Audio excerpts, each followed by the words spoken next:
So we all know that Sky News Australia is dodgy as hell, right? I mean, it's Murdoch. It's basically their version of Fox News. And I saw this video pop up on my feed describing the demonstrations at the weekend for a ceasefire, the pro-Palestinian demonstrations, as racist torn after racist torn. Anti-Semitic protesters march for peace. Now, I think Sky News Australia have now entered another level of hell in their lies and manipulation. Let's check out this video. Go to London, where over the weekend 300,000 pro-Palestinian protesters converged on central London, making it one of the biggest marches in British history. Around 150 demonstrators were detained, 9 police officers injured. Some officers were injured, preventing a violent crowd, getting to the cenotaph while a remembrance service took place. Oh God.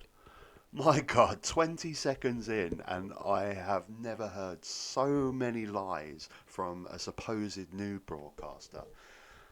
Painting the narrative that the 300,000 people there to march peacefully for a ceasefire in Palestine were responsible for the 150 arrests and the 6 police officers being injured. No mention at all about the far right thugs were actually the ones trying to enter the cenotaph and causing trouble.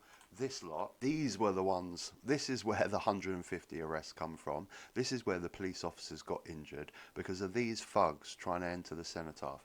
No mention of that at all.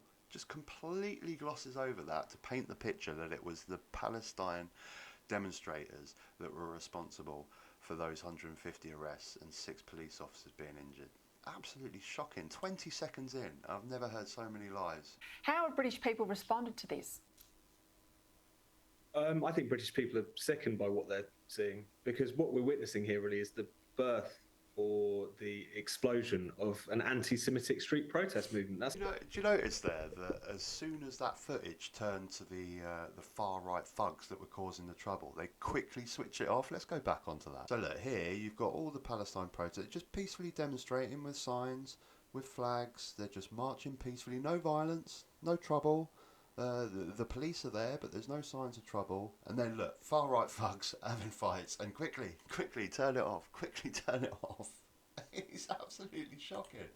I think British people are sickened by what they're seeing, because what we're witnessing here really is the birth or the explosion of an anti-Semitic street protest movement. That's essentially what this is. We shouldn't mince words about it.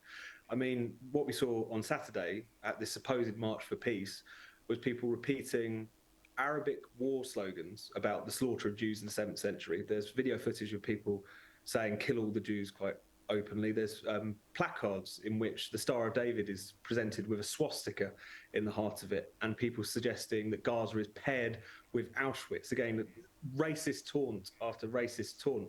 And even if you want to dismiss that as a few bad apples, there's a lot of people, particularly on the British left. This is really disgusting. So the narrative that they're going for, Sky News Australia, is that these 300,000 people were all descending on London, all spewing anti-Semitic garbage, and it's pure lies. Okay, we have seen that he just mentioned bad apples there, didn't he? And they're there. Of course they're there. When you have 300,000 people, of course you're going to have extremists and disgusting people. The examples he's talking about, though, those 2 girls with the Hamas parachuters on their backpack, absolutely disgusting. The speech, the pro-Hitler speech from some guy that I saw a video of, absolutely disgusting. But the overwhelming majority of people there are just sick and tired of this. They're sick and tired of babies dying, of hospitals being bombed, of pregnant women not getting medical care when they give birth. This just death and destruction, and it's disgusting. And that's why you get 300,000 people descend on London, because they're sick of this. They don't have power in government to do anything about it. The only power they have is to descend to the street, and that's what they're there for.